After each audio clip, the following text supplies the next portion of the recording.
Is Pete Hegsef about to be fired? Perhaps.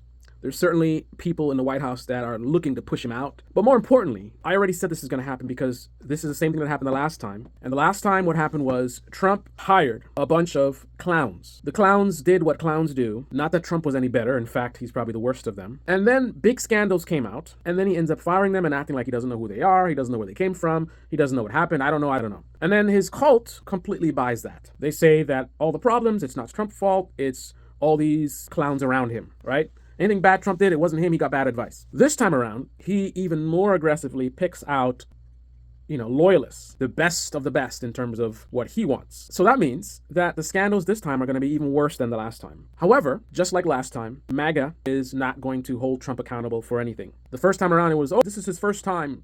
This is his second term. He's been at this for about 10 years now because he was basically running the Republican Party the 4 years he was out of office. So the only reason why you would see an even worse result than the last time in terms of scandals with his cabinet is because Trump is the common denominator. He's the problem. It's not the people around him. I mean, they're a problem too, but he hired them. Why would he hire clowns? Because he himself is a clown. This scandal with Pete Hegseth is only the beginning. And again, none of this is surprising. I already said this from the beginning. When he picked this cabinet, I said, listen, you're going to see a bunch of scandals, and one by one, you're going to see these guys getting fired, and then Trump's going to pretend like, oh, I didn't know anything about him, right? This Pete Hegseth, he might not even be going now. And if he stays, there's going to be more scandals from him. There's going to be scandals from what we find out that he's doing now that we don't even know. We won't know until months or even years in the future. And then it's going to be Tulsi Gabbard, and one by one, scandal after scandal. And trust me, you think the scandals were bad the first time around? They're going to be far worse this time. So that's how you know anyone who's still in Trump camp, anyone who's still MAGA, is clueless. It couldn't be more black and white and obvious that Trump is a loser. He's a clown. He's unqualified. And most importantly, now the message is even stronger than before. That every single person that was complaining about DEI, they don't care about whether people are qualified. They don't care about meritocracy. Many, not all, are actually using DEI as a racial term. It's substitute for the N-word. Proof of that is that we have a historically unqualified cabinet.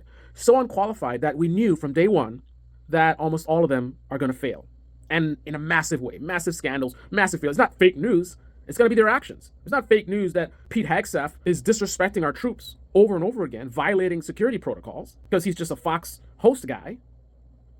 It's not a failure that, or surprise that a guy who was a failure, other such endeavors would be a failure in this endeavor. One by one, the cabinet members will fall, and Trump is going to be able to make up excuses, and MAGA is going to believe every single one, no matter how stupid the excuses are, right? He's going to claim he didn't know, somebody else told him this, blah, whatever. It's a disgruntled employee, whatever it is. Whatever garbage Trump puts out to hide from accountability for his incompetence, MAGA will buy it hook, line, and sinker.